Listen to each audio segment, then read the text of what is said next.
नमस्कार दोस्तों, मैं आज बात करूँगा एक फ्रेशर नए लोन ऑफ़िसर को अगर आप माइक्रो फाइनेंस कंपनी में जॉइन करते हो, तो पूरे दिन में कितना कलेक्शन करना पड़ता है। जब भी माइक्रो फाइनेंस में फ्रेशर जॉइन करना चाहता है या जॉइन करने के बारे में सोचता है, उनके मैं मन में ये क्वेश्चन तो कहीं न कहीं आता ही होगा कि अगर मैं जॉइन करता हूँ, तो पूरे दिन में मेरे को कितना कलेक्शन करना पड़ेगा। तो बेसिकली ये कलेक्शन करने में 1 मिनट लगता है और एज़ ए फ्रेशर अगर आप कोई भी माइक्रो फाइनेंस कंपनी में जॉइन करेंगे, तो आपको जो है कलेक्शन का जो है पोर्टफोलियो बहुत कम होगा, कस्टमर का संख्या भी कम होगा। लेकिन जब पुराना होते जाएँगे तब आपका कस्टमर का संख्या भी बढ़ता जाएगा।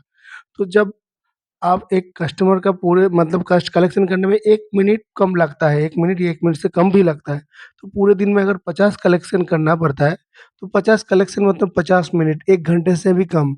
लेकिन 50 कलेक्शन करने में एक लोन ऑफ़िसर को पूरा दिन क्यों लग जाता है? इसके पीछे भी एक मैथमेटिक्स है, वो भी मैं इस वीडियो में बात करूँगा। और ये जो कलेक्शन आप करते हो, ये कलेक्शन करने के बाद इंसेंटिव कितना मिलता है? और इंसेंटिव कौन-सा किस बेसिस पे इंसेंटिव कंपनी आपको देता है? सारी चीज़ इस वीडियो में डिस्कस करेंगे, लेकिन वीडियो शुरू करने से पहले बताना चाहूँगा दोस्तों मैं दीपंकर, मैं बेसिकली फाइनेंस रिलेटेड कंटेंट बनाता हूँ एंड नया-नया वैकेंसी का भी वीडियो डालता हूँ। तो जो लोग मेरे चैनल पे पहली बार आए हो, फ्रेशर हो, फाइनेंस में अपना करियर शुरू करना चाहते हो, आप प्लीज़ मेरे चैनल को लाइक, सब्सक्राइब, कमेंट करके शेयर करके रख दीजिएगा ताकि इसके बाद जो भी मैं वीडियो डालूँ उसका नोटिफ़िकेशन आपके पास तुरंत चला आए। देखिए फाइनेंस कंपनी में अगर आप जॉइन करते हो माइक्रो फाइनेंस में बेसिकली आपको कलेक्शन करना ही पड़ेगा फील्ड में। और ये जो कलेक्शन पोर्टफोलियो है, ये कलेक्शन पोर्टफोलियो हर कंपनी फ्रेशर को जब जॉइन करवाता है, कलेक्शन के लिए ट्रेनिंग दिलवाता है, दिलवाने के बाद फिर उनको जो है फील्ड में छोड़ता है। तो एज़ ए फ्रेशर कंपनी को भी पता है कि आप नए हो और कलेक्शन सिर्फ़ कलेक्शन कस्टमर से पैसा लेना नहीं होता है, कलेक्शन करने के बाद उस पैसे को सही हिसाब करके ब्रांच में डिपॉज़िट करना या बैंक में डिपॉज़िट करना भी आपका रिस्पॉन्सिबिलिटी होता है। तो कंपनी भी नहीं चाहेगा कि आपके ऊपर बहुत ज़्यादा प्रेशर पहले ही आ जाए। तो बेसिकली अगर आप कोई भी माइक्रो फाइनेंस कंपनी में एज़ ए फ्रेशर जॉइन करते हो, तो आपको पहले 50 से 60 कलेक्शन ही करना पड़ेगा। अब अगर नए होते हो तो। लेकिन अगर आप धीरे-धीरे जब पुराना होते जाएँगे, ये जो है आपका कलेक्शन का संख्या बढ़ता जाएगा और ये जो कलेक्शन का पोर्टफोलियो डिपेंड करता है कि ब्रांच के ऊपर। अगर कोई भी कंपनी में अगर आप जॉइन करते हो, कोई भी ब्रांच में, पुराना ब्रांच में, अगर ब्रांच 2-3 साल से पुराना है, उसमें बहुत ज़्यादा पोर्टफोलियो है, तो पहले ही आपको 60-70 पोर्टफोलियो दे देगा, एक-एक दिन का। लेकिन अगर कोई भी लोकेशन में नया ब्रांच खुलता है, अगर आप फ्रेशर हो, तो पहले आपको जो है 30-40 ही पोर्टफोलियो दिया जा सकता है। तो ये बेसिकली जो है कंपनी के ऊपर डिपेंड करता है, ब्रांच के ऊपर डिपेंड करता है, आपके मैनेजर के ऊपर डिपेंड करता है। अगर आप कोई भी ब्रांच में चले जाते हो, वहाँ पे बहुत ज़्यादा पोर्टफोलियो बढ़ गया और आपको हायर किया है कि कलेक्शन के लिए क्योंकि वहाँ पे बच्चे जो है सँभाल नहीं पा रहा है, तो वहाँ पे आपको फ्रेशर भी 70-80 कलेक्शन एक दिन में करना पड़ सकता है। क्योंकि ये लोकेशन एंड रिक्वायरमेंट के हिसाब से डिसाइड होता है कि आपको कितना जो है कस्टमर दिया जाएगा। लेकिन हर कंपनी एंड हर मैनेजमेंट चाहता है कि उसका उनका जो जो भी बच्चे को कलेक्शन के दिया जाए कस्टमर वो सही से हैंडल कर पाता है। अभी एक चीज़, एक अगर फ्रेशर हो, अगर कोई भी लोकेशन में आपको देता है तो पहले आपको 50 या 60 कलेक्शन देता है।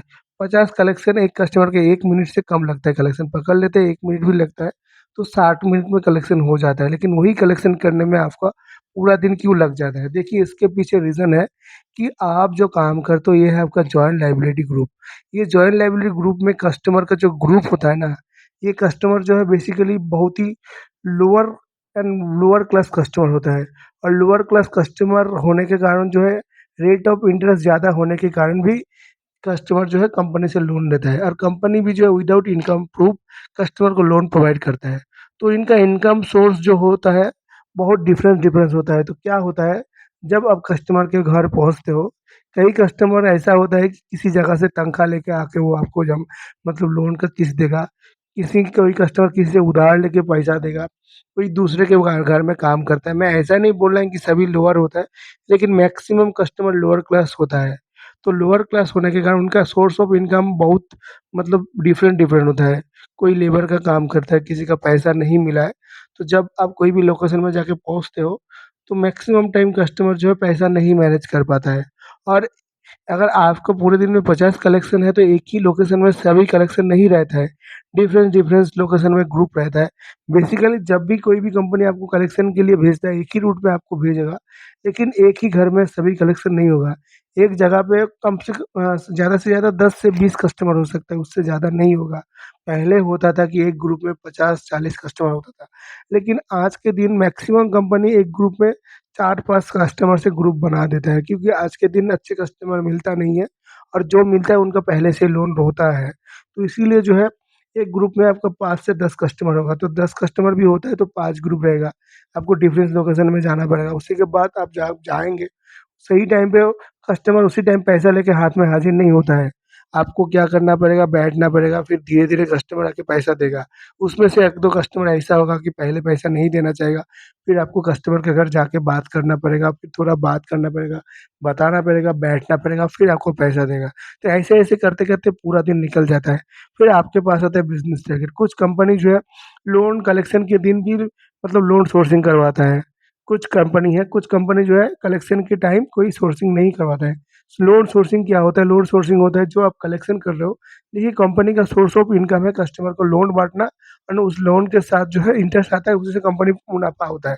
तो कंपनी जब नया-नया कस्टमर को लोन देगा तभी तो उनका पोर्टफोलियो बढ़ेगा, क्योंकि पुराना कस्टमर तो धीरे-धीरे कमता जाएगा, लोन उनका खत्म होता जाएगा। तो इसीलिए कंपनी कलेक्शन के साथ-साथ बिज़नेस को भी बहुत ज़्यादा मतलब वैल्यू देता है, क्योंकि बिज़नेस से ही कंपनी का इनकम होगा। लेकिन बिज़नेस के साथ-साथ कलेक्शन बहुत इम्पोर्टेंट है। बिज़नेस जितना इम्पोर्टेंट है, कलेक्शन उतना इम्पोर्टेंट है।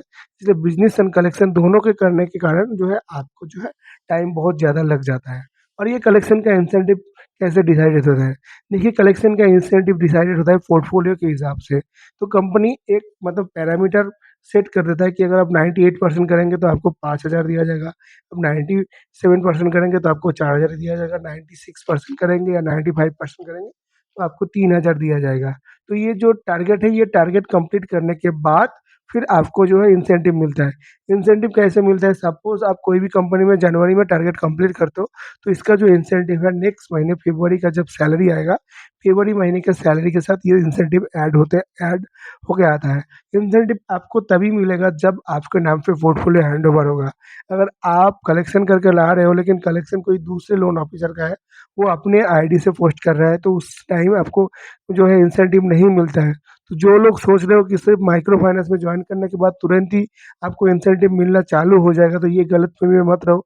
जब तक आपके नाम पे पोर्टफोलियो हैंडओवर नहीं होता है, जब तक आप खुद लोन का कलेक्शन का टारगेट, बिज़नेस टारगेट कंप्लीट नहीं कर पाते हो, तब तक आपको इंसेंटिव नहीं मिलेगा। ये क्वेश्चन बार-बार मेरे चैनल पे रिपीट हो रहा है कि सर जॉइन करने के बाद ही फ्यूल का पैसा मिलता है क्या? देखिए फ्यूल का पैसा तो मिलता है, सेम पॉलिसी, सेम जैसे इंसेंटिव मिलता है सेम। अगर जनवरी में जितना भी फ्यूल का पैसा खर्चा होता है, नेक्स्ट महीने फरवरी में आपको मिलेगा या जनवरी के सैलरी के साथ मिलता है। तो ये फ्यूल का पैसा कुछ कंपनी नेक्स्ट महीने देता है या मतलब मंथ के जो salary end of the month जब सैलरी मिलता है, ये सैलरी के साथ देता है। तो ऐसा नहीं कि पहले ही आपको कोई भी कंपनी फ्यूल का पैसा देगा, पहले आपको खर्चा करना पड़ेगा खुद आपके जेब से। फिर कंपनी जो है कुछ कंपनी किलोमीटर के हिसाब से, कुछ कंपनी बिल माँगता है फ्यूल के लिए, उसी के हिसाब से कंपनी जो है फ्यूल प्रोवाइड करता है।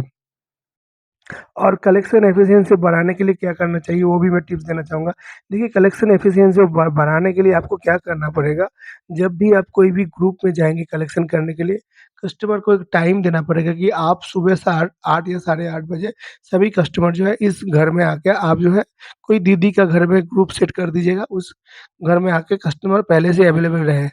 हर जगह पे एक टाइम सेट करना पड़ेगा, तभी आपका कलेक्शन एफिशिएंसी बढ़ेगा।